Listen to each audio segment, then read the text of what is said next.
Okay, so let's begin with principle one. Create and maintain a college and career readiness culture within the school community. So that's, what we've been talking about throughout this whole webinar, but here are some really specific ways that you can do that.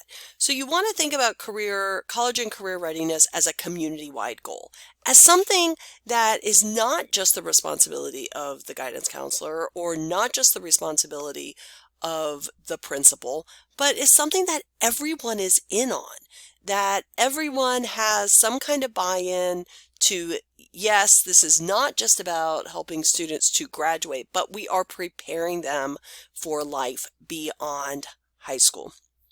So, you need to raise the bar to make it an expectation that there will be some post-secondary education needed for most students. So let's look at an example of a school that has been doing that. All right, so in the case studies, it mentioned Powdersville High School, and I'll give you a second to find that case study if you're interested in looking at that. But one of the things that Powdersville High School has been doing is, first of all, they have a page from their homepage that is just devoted to counseling. And you'll see up here that, it's very easy to find the staff and to learn about their CAPS conferences, which you read about in the case study, and also some college resources. If you go a little deeper into that page, you'll see a couple of things. So this is under college resources, and these are screenshots from their website, and it gives you some college info, links to different types of schools, the Skyway site, which I think is a really good one to look at for all South Carolina colleges and universities. Another thing that I really liked is if you go into college info, there they have this document, if you scroll down to the bottom of the page, where it gives all of the schools in South Carolina, the SAT range and the ACT range. This is something that students need to know about, not their junior year, not their senior year, but things that they need to be aware of in 9th and 10th grade. If their dream has always been to go to Clemson, they need to know pretty early on what that's going to mean in terms of academic achievement and what's going to be expected of them. So this is just a really simple table that they had, but I also thought I liked it because it put everything in one place. So again, establishing this expectation, but also making the information really readily available. It's not like anyone has to dig to find this. It's part of our expectation as a school, and here is the information that you need. Okay, principle number 2 is to create a core academic program aligned with college and career readiness. Sometimes this is hard. I have been involved in meetings with people from mathematics, with people from English and science, where we're talking about how high school teachers and college teachers can work together to make sure that students have, the preparation they need to be successful in college, and that college instructors understand what's happening in high school so that we can all work to bridge to help students transfer this knowledge and be successful in college classes. This is sometimes difficult on, a curricular level, but there are things you don't have to just throw everything away and say, well, our requirements for 11th grade English are never going to match up with college, or that kind of thing. There are smaller, really, really powerful things that we can be doing in our classrooms that are going to help align our academic programs with academic programs in college and technical schools. So one of the things you could do is to review and revise assignments. Get together with people in your local universities. Contact the composition coordinator. Contact the mathematics chair. Try to get your hands on some syllabi from different institutions that maybe your students plan to attend. If you're interested in getting some of those from Francis Marion, I can help you. Just shoot me an email. I've been collecting some of those and can definitely put you in touch with somebody. And then the other thing you can do to help align your whole academic program with college and careers is to infuse the 4 keys into the core academic program, to educate your teachers about those 4 keys, and then ask them to see, where could they, you know, talk explicitly about time management, or where could they talk explicitly about the research skills that they're learning now that they're going to need in college. So trying to make those links explicitly for students as they move through the curriculum.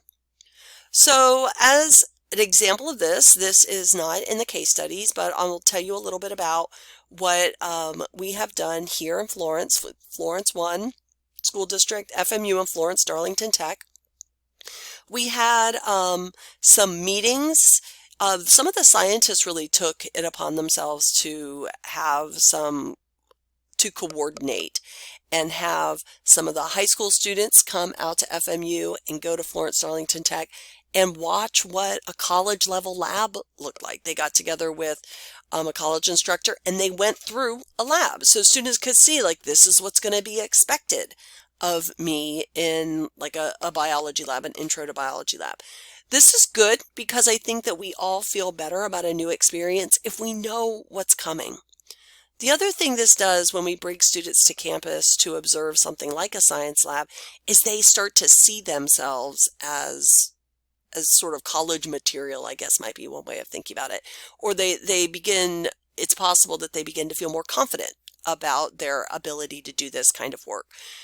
The other things, we've also had students from Southside Middle School. Middle school is a great time to bring students onto a college campus and to start talking about transfer and to say things like, oh, that lab that we did in biology last month, is really connected to this. And you can see how this thing in college is sort of the more advanced version of it or picks up on what we talked about. So making these visits and then having reflections and conversations with your students is a really good thing and can really help them begin to make connections. Another thing that I think can be really, really useful is inviting a college faculty member to come into your school to talk with students. Of course, you could do this virtually now. We're all getting really good at doing Zoom meetings and, all kinds of using different technologies to have conversations.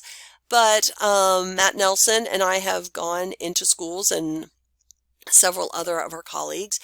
And what I usually do is I go in and I sometimes it's with an English class, sometimes it's just with students from whatever discipline. And I talk to them a little bit about the differences between high school and college. So that's where I begin. I say, these are the things that are going to be different. These are the things that are kind of going to be the same. These are the freedoms you're going to have. And here are some of the dangers associated with those freedoms, such as, not having an attendance policy, for example. So one of the things I do is I go in and I talk for about 15 or 20 minutes, and then I open the floor and I let them ask whatever they want to ask. Some of the questions that they ask, are how long do I have to make up a test? Or what if I get sick? Like they have no concept of what that would mean, like who they need to communicate with. Sometimes the questions are very basic, like, do I have to bring my own furniture to residence halls when I move in? And what the faculty can do there is they can clarify some of those differences, as I mentioned. When I go, I usually am talking about writing, since I am a writing instructor, but that can be done with different disciplines. And then I also like to end on strategies. I don't want to end on this is going to be different or this is going to be really hard, or I end on, okay, so if you want to be successful, here are some things you can start to do now.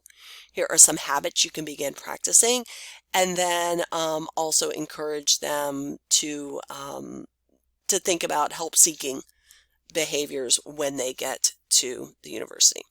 So again, this is sometimes it's helpful to have someone faculty member from your local technical college or university come in, because I know this happens in my classes. I can say something a million times and no one's listening to me. But if someone else comes in and says the exact same thing, all of a sudden it's like, wow, that was so insightful. So, reach out. People seem, pretty willing to do this, and I actually think it's a lot of fun.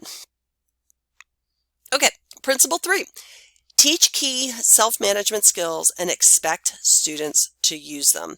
So this is making sure that across your institution there's an emphasis on goal setting, that you give students tools for managing assignments, that you make sure that you're giving due dates for everything.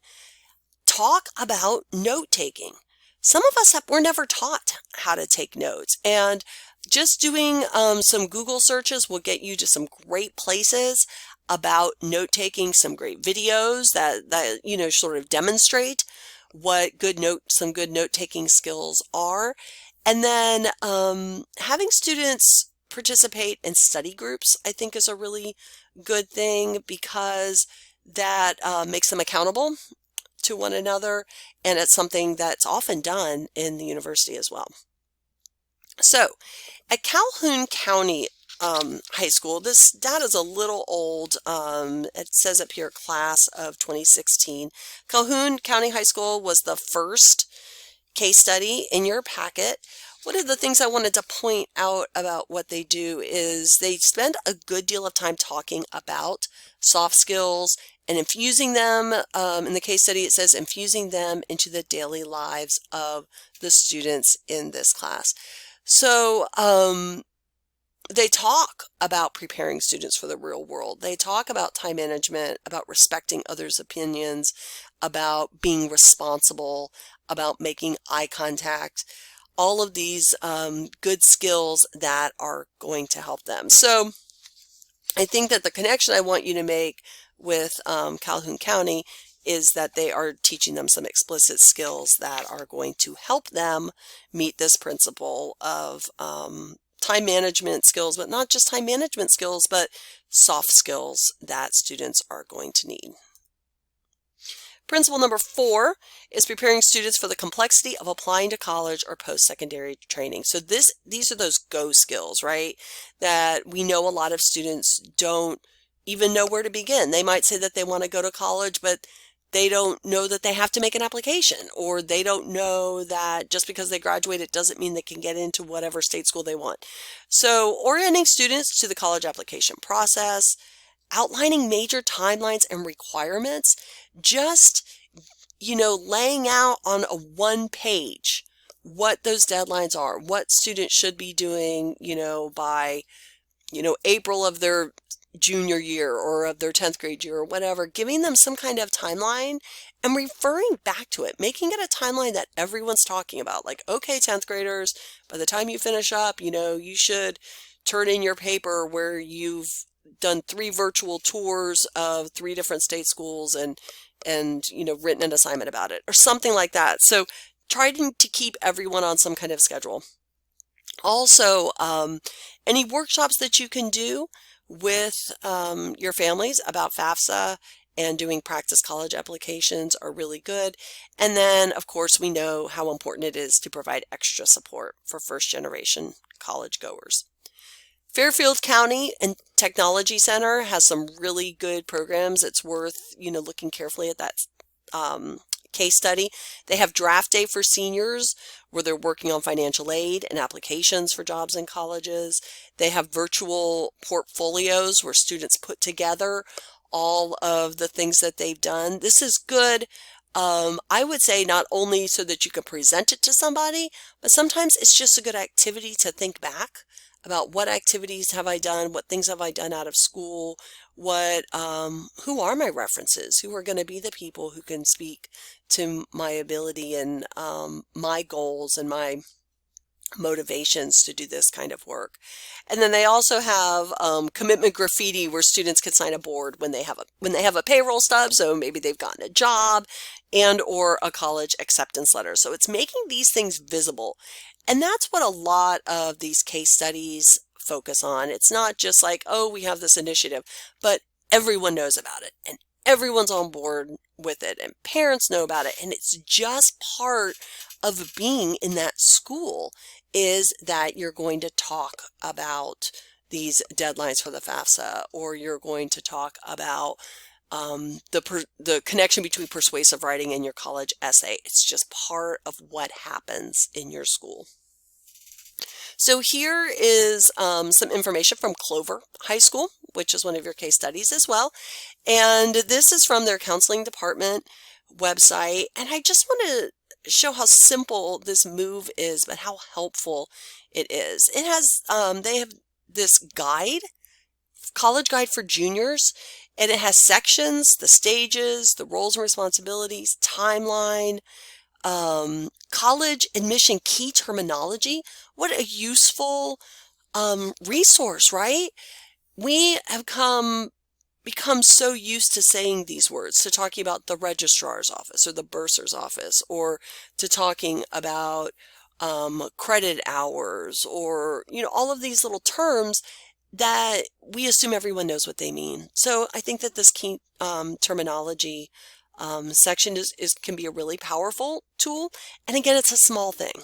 A lot of these things are not gargantuan institutional wide initiatives requiring a lot of money and requiring a lot of parental support. It just requires buy-in, and you can start small in doing these sorts of things. Principle 5 is about aligning assignments and grading policies with post-secondary expectations. So we're going to talk about 5, and so with 5, some of the things that you could be doing academically that mimic what goes on in the college classroom are things like giving homework that won't be used for points or a grade. Give some homework where it's credit-based, because that's what a lot of homework is going to be in college. So you don't have to grade every homework assignment. You can have students do homework and give credit for it and use it for, you know, starting a discussion. That's a very common thing that's done in college. Again, have students work in teams and study groups. Collaboration is a huge part of what goes on in the college classroom. This is not always a popular thing, but limiting extra credit or outlawing it altogether is a good thing for students.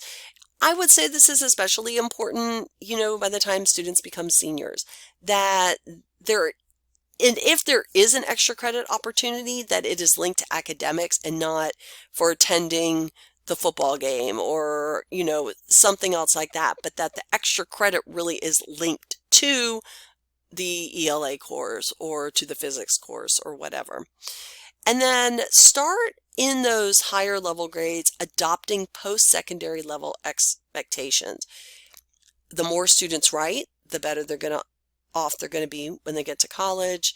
Talking about persistence, focusing on individual initiative is those are all things that we could be doing in that junior and senior year to really help them build some of these muscles about personal responsibility and persistence with writing. One of the things we find with writing is that sometimes students will start their college writing class and they haven't written more than a paragraph in a while, or they say they haven't written more than a paragraph. And when asked to write 5 pages, they simply, it just seems completely overwhelming to them. So the more writing students could do, either frequently or making sure that they do have some longer writing assignments required of them in high school, does help to align them with what we're going to expect from them in a post-secondary setting. So I've talked a lot about this. Project-based learning approaches are terrific preparation for college and career readiness. Reading, writing, and learning journals. Again, this would be just about a place where they maybe write every day or every class period or every time they read something. And it doesn't have to be, you know, this grammatically perfect writing, but it's helping them to build that writing muscle, which again is going to be important in all of their classes once they get to college. And then creating syllabi for your courses as they enter those upper level grades that mimic what college syllabi look like that have similar language, that are laid out even physically as a document, so that when students get to college and they see a syllabus, it's not a completely new document to them, that they can look at those and think through those. And I think that sometimes teachers feel like there are some challenges to implementing some of these changes, because sometimes it means overhauling what we've been doing in the classroom. Sometimes you're going to be met with resistance from students who don't want to write in this journal every day, or are put off by the notion that you're not collecting the homework every single time. And so it does require some conversation and some creativity and thinking together as a department or as a school about what you can implement and sort of what's worth doing. Principle number 6 is to make the senior year meaningful and challenging. Talk about another really challenging principle to enact.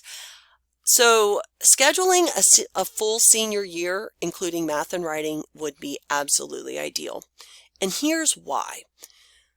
If students complete through accelerated programs, through dual enrollment, complete their required math for graduation in their junior year, or they finish up with English in their junior year, and they don't take any math in their senior year, and then maybe when they start college they can't get into that math the first semester because they're all full, so they're doing other gen ed, so maybe it's their sophomore year. We are now talking at that point 3 years since a student has taken a math class, and math instructors talk about this being a particular problem for that discipline, that if they've had all that distance from the subject, that it's really hard for them to pass that math class.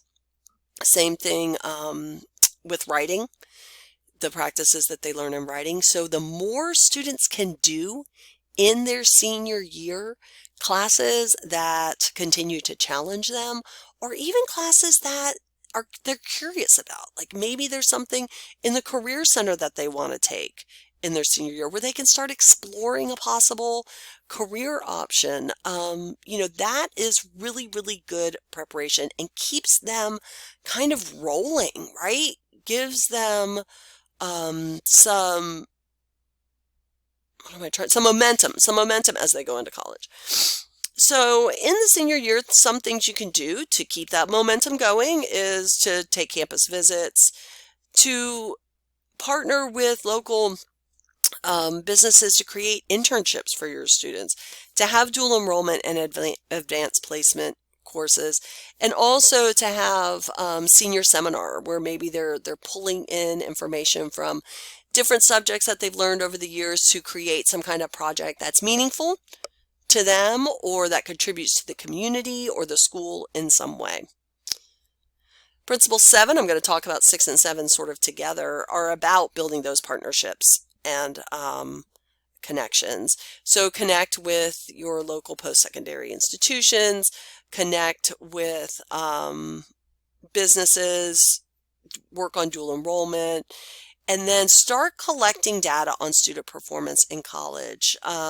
Department of Education has some data available. They're trying to get better. They have realized that it is really difficult to understand how well our education program in South Carolina is performing without knowing what happens to students after graduation. So investigate that, talk to administrators about that, and see what you can find out so that you can start making some adjustments maybe and celebrating what you're doing well. In Brashear Middle College Charter High School, one of the case studies in the book, it talks about the senior project, right? So the senior projects, they have assistants of mentors and coach them through a year-long project. And I think that that is something that is worth exploring as we talk about making the senior year a more robust and preparatory year rather than sort of the easy year that it's sometimes seen as being. Okay, so we've talked about 4 keys. You've done a mini diagnostic about how you think your school is doing with the think, know, act, and go, those 4 keys. We've talked about what other schools are doing. We've talked about larger kind of campus-wide things. We've talked about programs on large scale, but there's also smaller things that we can do, adjusting how documents look, talking about soft skills, infusing them into our curriculum and discussing them rather than just sort of letting them be invisible. So the last thing I'd like for you to do as you wrap up this webinar, attached to the downloads that I have for you all, is an action plan, and it looks very much like this. And what I would love for you to do is to pull up that document. It's a Word document. You can type right in it. Make sure you save it, and go through this. You don't have to fill every box. You don't have to feel like, you don't have, enough. But think about the classroom, think about subject areas, your school, your district, or if you want to think about it more as like community, like maybe there's something that you all could be doing community-wide that would help promote this college-going attitude in your area. And if you would go ahead and fill in some things on this action plan and then email it to me at mlove@fmarion.edu. We would love to collect the ideas that you have. We will keep them confidential. If there's something really cool that you're already doing, I might contact you and say, can you tell me more about this so that we can share it with others the next time that we do something like this? But what we'd like to do is have you submit that to me, and then we will turn around and get your certificate for this webinar, your participation in this webinar, out to you that you can use for your recertification credit. I hope that this has been a useful webinar for you. We will be sending you a survey for you to fill out so that we can get some feedback and know how we can do this better. So good luck, and please let me know if you have any questions or if we can help you. Thank you.